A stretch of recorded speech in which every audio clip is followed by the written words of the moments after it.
I learned from her. She learned from David Brinkley. You're about to meet her. Coming up next on Carolina People.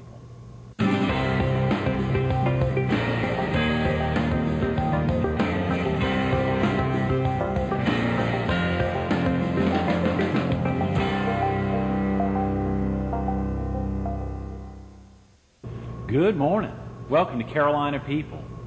This morning we're focused on the co-originator of the idea of Carolina People and a columnist for the Myrtle Beach Herald, Hilda Carter. Good morning, Hilda. Good morning, Greg. Thank you so much for coming in this morning. And of course, we're even more excited. I don't know if viewers know it, but this weekend is a big birthday weekend for you.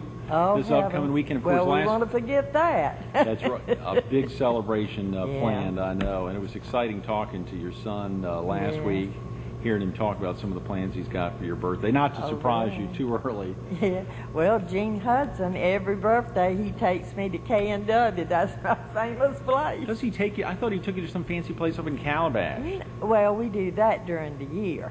No, he and Mary Lee and I go up there, but Gene takes me to lunch on my birthday every year that he's in town. Right. Well, of course, for viewers who didn't know it was your birthday this weekend, it's on the 10th, right? It's on the, It's this Saturday.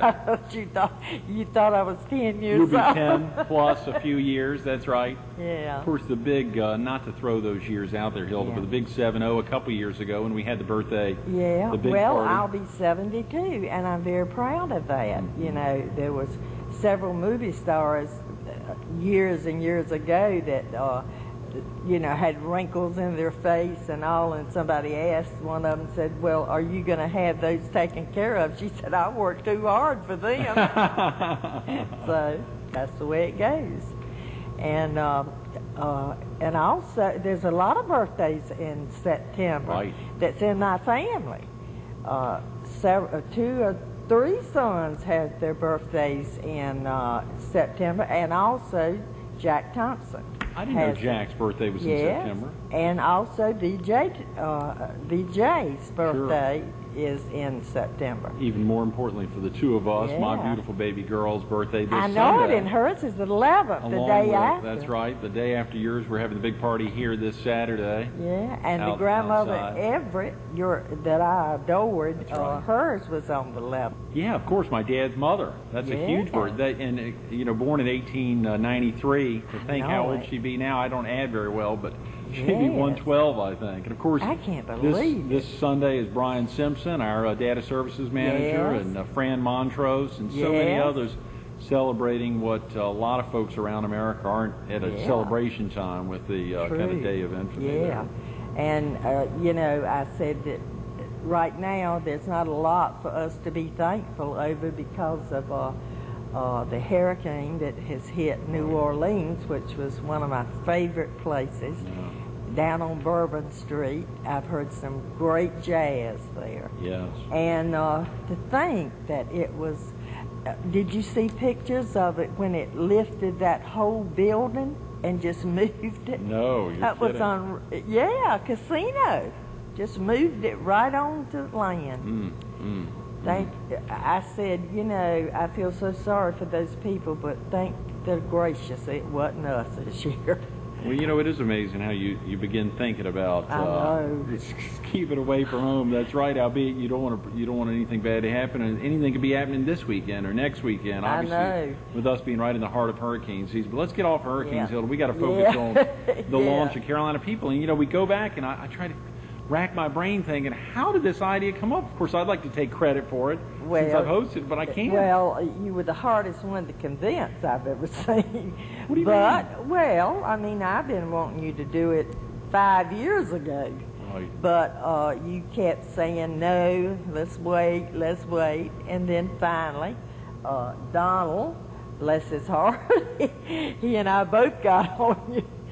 So that's when it was born. Donald was with us on Monday. Yes. Of course, he'll be with us again tomorrow and on Friday, which is kind of exciting. And it was interesting hearing Donald talk about some of those early meetings we had together. And, of course, you've been beating me up about this idea for a long time. I wanted you to do it because I knew you'd learn so much. You know, television and radio and newspaper, that's 3 things that a person, if they can do at least one, and my friend David Brinkley, right, which was a great teacher to me, right, he taught me what I know about newspaper, but he did all three. He was great in all three, and that's very unusual for that to happen. He did work on radio as well. Yeah, I in did Wilmington. not know that. Yes. You know, another person who's done all three is one of your compatriots there at the Herald, Steve Porter. Oh, yeah. He's on TV Steve was forever, great, on radio. yeah. He's now on radio, obviously airing right now. I listen at him on his... He's on WRNN. You'll probably turn it on after you leave here. You know, it's fascinating when you think about the ability to do that. Now, of course, when did you and David Brinkley get to know each other, Hilda? Well, David was from Wilmington. His family, the Brinkleys, lived there, and of course, my mother and Ms. Brinkley were good friends. They were in the garden club together. And so I had known her whole family, but when I was in high school, I was the editor of the school paper. And they decided, well, David did, he came out to the school and talked to us about doing a teenage Tatler column. And that's what got me started in doing society, because that's what it was of the school, the society. And so we started working on it, and of course he was the one that started it, and I'm the one that wrote everything and also took pictures in it. That must have been one of the original society columns around the East Coast, it was the only around the one. country. Yeah, it was the only one, and then for a high school student to be writing it, you know. Right. But I learned a lot, like I say, and then of course I had a TV show on Channel 6 in WCT, Wilmington. Sure. But see, I worked for WMFD radio first, and then they brought in WMFD television. And I worked for them also. So when it was split, it was bought out, then WECT was born. Dan Cameron. And, the Camerons that bought that, and then of course the Duncans kept the radio station. But I went on with the television station, which I thought would be good for me because I was doing pageants and also doing pageants on television, which back then they were very popular.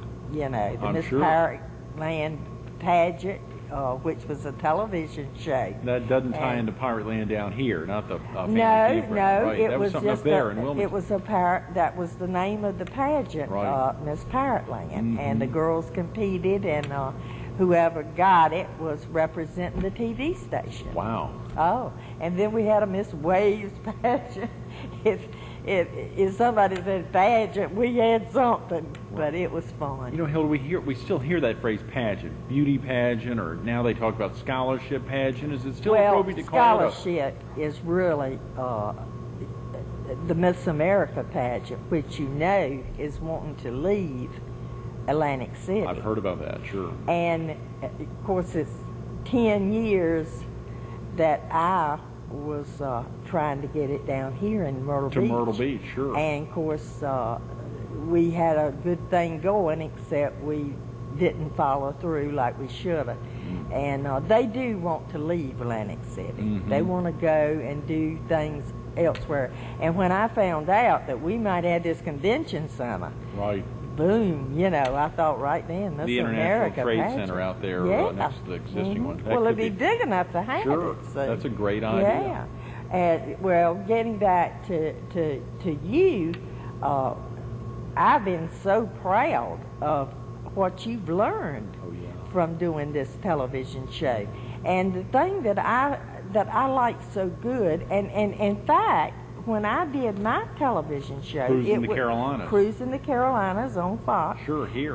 It was to bring the PD and the Strand and Southeastern North Carolina, absolutely. And I think this show has done that. I really do. Of course, the open door opportunity there for you was the fact that you're a Tar Heel native who's really taken the Palmetto State on as home. Have made it home and raised your children here, all of them essentially in South Carolina. That's true. And all of them have ties still to the Carolinas. It's fascinating.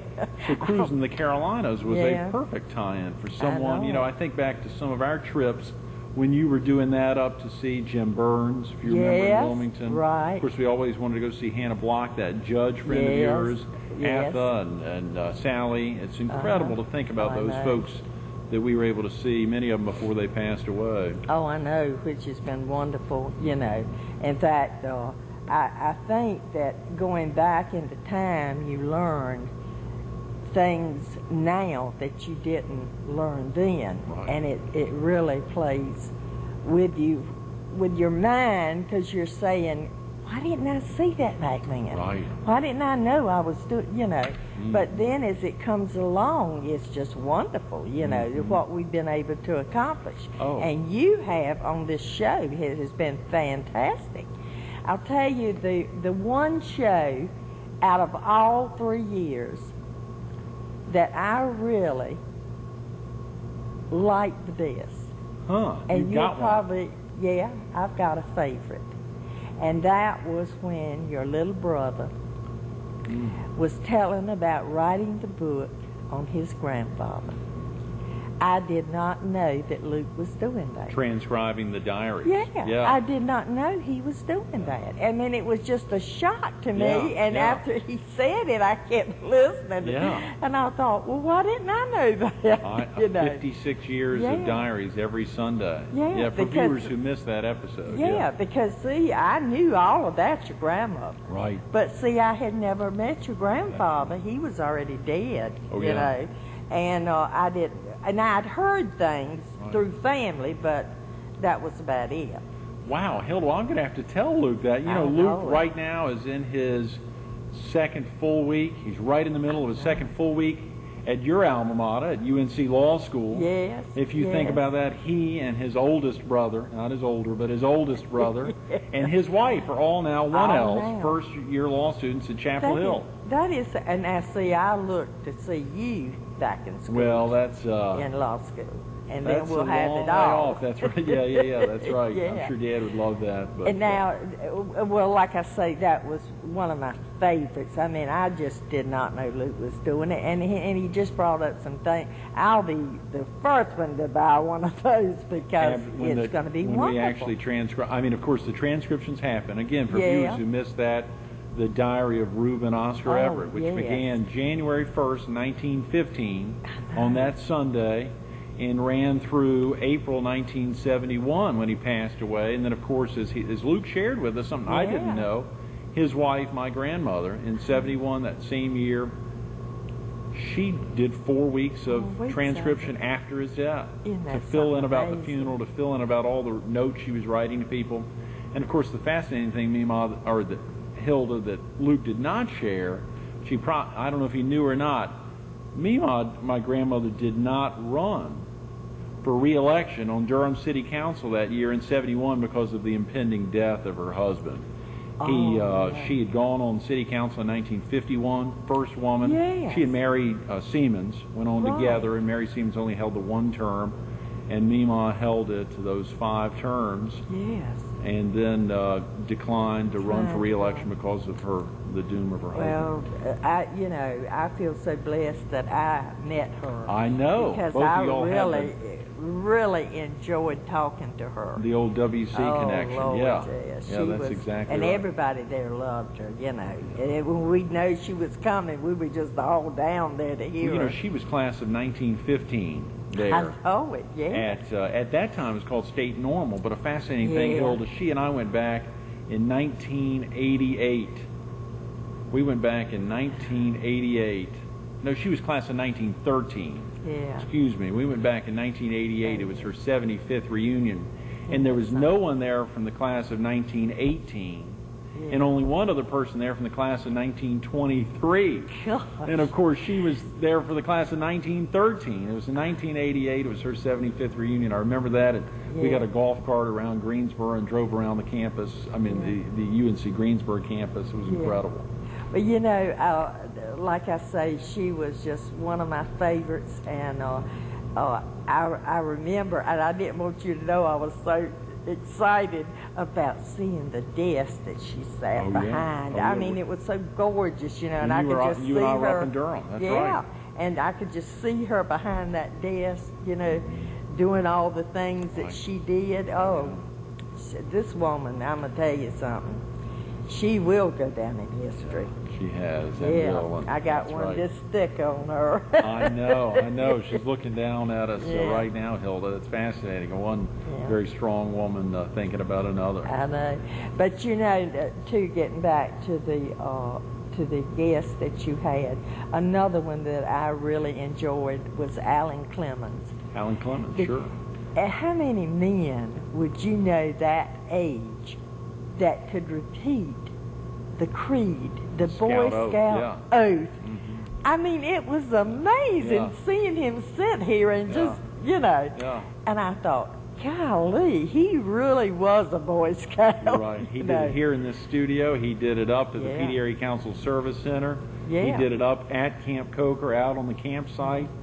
Of course, I think the last couple times we've had him on the show, we did not ask him to recite the oath. Yeah. But I'm sure he would have done it flawlessly then. I know it. Yeah. Well, you know, Alan, we're so blessed to have him with Beach Music Association International. Sure. He has done so much for us. I mean, anything we go to, he says yes. You know, and he just loves the music too.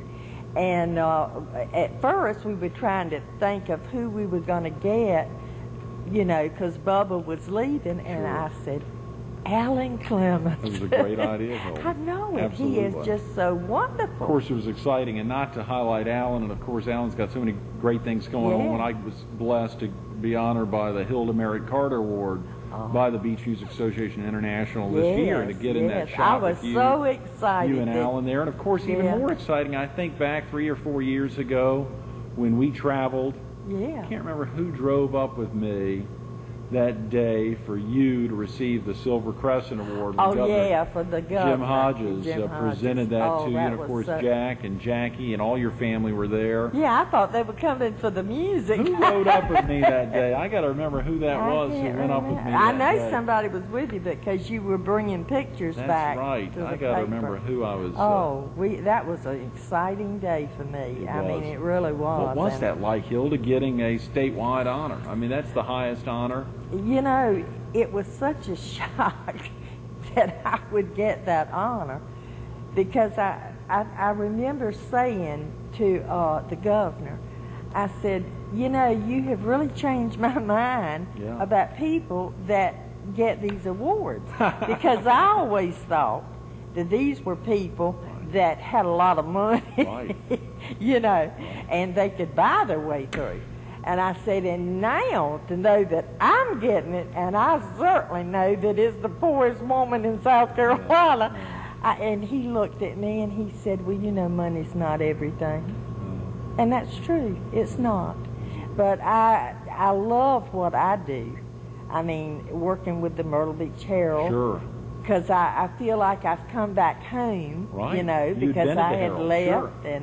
And I went with the Alternatives, then I went with Polly Loman and Myrtle Beach Times and Laura's Times, and then I came back to Alternatives, and now I'm back home. So I'm really happy over it. And you know, you learn so much about people, and that's why I think about Carolina people. People tune in to see who's going to be on and what they got to say, because you know, most of us, we don't know all these things about people. And I know it was like when you did a interview with Bill Cooper. Kerry Cooper. Right. And that was a great interview. Oh, yeah. I enjoyed out of the Carolina that. Southern Railroad over in Conway. Oh, yeah. Definitely. And then, of course, Bill Pickney was quite an interview. Now, how about and that Maurice Williams, of course, and Billy Scott. Billy Scott. Now, Billy Scott, now that's another person. He's a go-getter. He is a go-getter. Yeah, he is. And if you saw the show last year during Sun Fun, I mean, he went through that stage like gangbusters. I mean, people stood up and just gave him a standing ovation. He's an amazing performer, absolutely. I assume that Maurice and Bill Pinkney were that way. Yeah. You know, when they were at the height of their performance days, of course. Well, it was nice hearing of how, you know, they started. because, you know, you hear them singing and you know they're doing great, but you just wonder, what did they go through to get there? So that was another part that I really loved, was you bringing in beach music. Well, you know, and I love, you open the door and I remember, and it reminds me of how special every morning of this show has been, when I think about Maurice Williams sharing with us, being at a performance down in Mississippi, and being in a setting there where they booked the location, and his agent reminded him, it doesn't matter how many people are in the room, you perform as if it is a packed house. And they had to get out and perform in a setting where there were 3 or 4 folks. And the agent always reminded him, you never know who's in the crowd. It could be the biggest record producer in the country, and you got to perform every show. And he did that, and it reminds me of that every morning over the last 3 years as we've done this show. You know, we think about our first film on August 28th. Up at the PD Area Council Service Center up at the Boy Scouts. And to think about the magnitude of those folks. And at that time, if you remember, we had 3 guests every morning. 3 guests coming in for 8 minutes each with a little commercial break in the middle. And to think about all these people, many of them traveling from Myrtle Beach to Florence, many of them traveling from Hartsville to Florence or from Sumter. And just then for that 8-minute segment. And then, you of course, having to prep. too. That's right. So that was having a good to prep for 15 guests each week was tumultuous. We've only got a couple of minutes, Hilda. I know, and it feels like it just went by, didn't it? It does. It does. You reminded me of one thing a long time ago, which was not to worry about looking down at notes all the time. I don't ever look at notes because I memorize everything. I used to. But now it just comes natural for me. I'm so old, you know. And a big birthday this Saturday. Yes, and I'll be looking forward to it. Of getting my friends and my family together. That means a lot, you know, to a person when they get older. It doesn't mean so much when you're younger, but when you're older, it does. So I'm looking forward to it. And I hope I have many more, but, you know, that's up to the man upstairs. Yes, you know. yes, he's a big man. But I know one thing, I'm going to miss Carolina people because of the people that were on here, the people that I've learned things about that I didn't know. And I know that all the other people will feel the same way, too. But I congratulate you on how you've handled it. You've made it interesting. You've learned a lot. And I hope this is not going to be the last time. I know you have other things, but don't ever forget this. No, it won't be the last time, Hilda. We will. That's the benefit of being associated with Lucky Dog Television Productions and their group, is the opportunity and having the TV station and access to a studio. The great thing is you don't have to have a studio. No. You just have to be able to get hooked up with guys like Donald and his group so that you can go on location. Remember when I rent the airtime? When I had my show on the internet? Sure. Remember? Absolutely. I went out in the middle of the highway and interviewed people. In fact, the governor said to me, he said, "Is there any place you don't go, Hilda?" I said, "Well, no." Oh, that's exactly right. You true. Did that to the streaming at HildaCarter.com. I remember that. And I loved it, you know. So, you know, what we can bring to our community and tell about the people that are here and the great things that they're doing. We've got some great people here. And I am so proud of our medical field that in our hospitals now they can do heart surgery. Right, yes. When you used to have to go to all the big hospitals, you know. Charles. So we've got a lot to be thankful over. Absolutely. You know. Hilda, thank you again for everything you did to help set the stage to make Carolina People happen, and all the prodding for as long as you did. To think back to the first time we met with Keith, the gentleman from WBTW down there at the golf course way down south, and I think from that moment you've somehow been intimating we got to make Carolina People or something like that happen. Well, originally, I think at the beginning, we thought of Palmetto People until you said you need to focus on the Carolinas. You've got viewers in Robeson and Scotland County, and I think back to some of our great filmings up there in Robeson, up at the UNC Pembroke, and up at the Robeson County Fair. The many times we were up there for weeks on end to really help them grow their community. And not only that, for the organizations like the American Heart Association, the American Cancer Association, the Diabetes, like we're coming up in November for the horse ride at Lakewood. Absolutely. So there's so many things Carolina people has helped us with. Yes. And we're going to miss it. Thank you again for everything you've done. Thank you. Absolutely. Stay tuned to more Carolina people with Hilda Carter coming up next.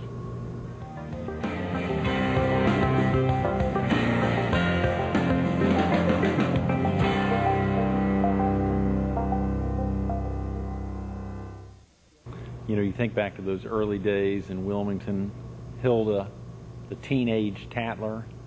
Think about experiences like that at such an early age, having mentors at an early age, never knowing what David Brinkley would become, but knowing that he was espousing some great knowledge to her at a very early age. She's grown with that knowledge, raising not only her own children, but many other children in this area and all over the area. You think about how many young women came up under her during pageants and the impact she's had on their lives and continues to have on their lives, as well as so many others, to be recognized by the state of South Carolina, getting the Silver Crescent Award, and recognized by so many, not only when she turned 50 or 60 or 70 or this weekend turning 72, but the excitement of her life stretching out to so many people. You know, we think back to first childhood jobs or adult jobs. I think back to the first time I met Hilda, down there on some golf course in Georgetown County on a hot day when Dan Quayle and others were in town, and thinking since then, and I think about our trips to Washington, amazing numbers of trips to the Bahamas, trips all up and down the East Coast, and I think about our experiences together, but never will I forget the experiences early on her helping to lay the groundwork for the launch of Now Carolina People, 3 years in the making and 3 years of blessings, not only for me, but hopefully for many others. Hilda Carter, thanks for everything you've done.